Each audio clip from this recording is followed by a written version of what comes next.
There's this triangle, the three big hormones that kind of run women, especially from 30s on, 40s, 50s, 60s. You have insulin, cortisol, and thyroid, and they are very intricately connected, and one affects the other. And so cortisol is our main stress hormone. When we're living in that fight or flight mode, we're stressed out, we're worried about stuff, we're anxious all the time, our body actually makes more glucose. It tells the liver, hey, do this gluconeogenesis situation because I need to either run or fight, so I need more sugar in my bloodstream. And then insulin has to follow suit. So women can create prediabetes and diabetes even if they're eating decently, if they're under constant stress. And I think understanding that has been really eye-opening for a lot of my patients. Like, what do you mean I have a sugar issue? What do you mean I have insulin resistance? I eat great. Well, you might eat just fine, but you are stressed out. Your plate's over full. You're not sleeping, right? And so you're creating constant glucose production and insulin production because of your stress. Right.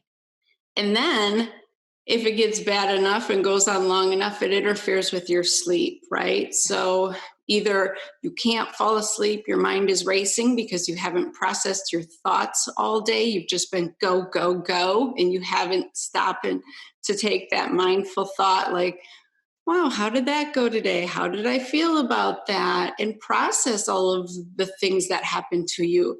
Or you fall asleep and you wake up over and over all night long. Or you wake up at 3 a.m. and that's it. You're wide awake for the day. Right. That I see over and over. Yeah. And that is a really hard cycle to break because it honestly comes back to getting your cortisol pattern under control. So, we as women, we want to do for everybody else. So what do? We start drinking alcohol to help us fall asleep. We start drinking caffeine to get us awake in the morning. And we use these stimulants and depressants to power us through and keep us going. And it only lasts for so long, as you know. Right. Right? Right. Talk to me about, because one of the things that was, I think, most eye-opening to me in my journey was that, how do I phrase this? I just didn't know how bad I felt. I Yeah. didn't know. I don't believe the vast majority of women understand that they're under stress. I really don't. I think almost become numb to Yeah. it, and it becomes this state of normal that we Yes, you've hit the accept. nail on the head. We're all doing it, so we think it's normal. I say just because it's common doesn't mean it's normal.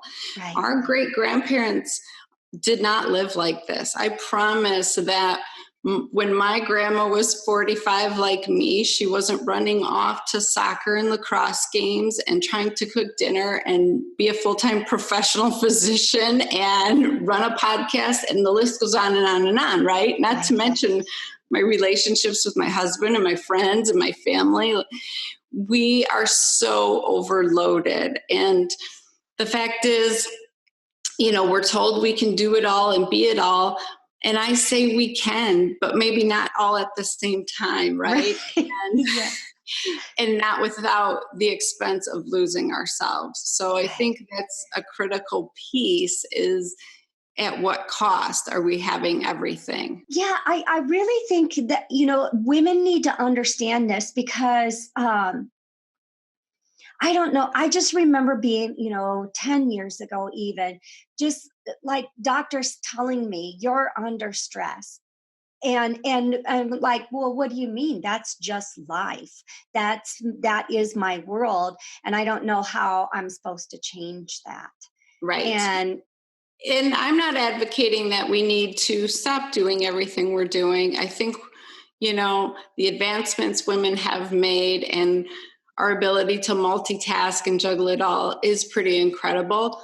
But I think that we need to set boundaries. I think we need to do it in a more mindful way, right? Like, we need to pencil in some me time. We need to remind ourselves that if we don't fill our own cup, we can't pour into someone else's. We can't always be running on empty. So I think the key is to be mindful about it. And if you notice, I'd never even talked about sex hormones, right? When I'm talking about all of this balance of women and hormones, our sex hormones are kind of like the downstream bystanders. They get affected and imbalanced when the big major players, the cortisol, the insulin, and the thyroid, aren't balanced. And Right. so often women come to me and they're like, I need hormone replacement. I need, something's wrong with my estrogen. That may be the case, but I promise you it's not the cause. It's not the root of the issue. And so we need to look upstream. We need to figure out what are we doing in our lives to cause these imbalances.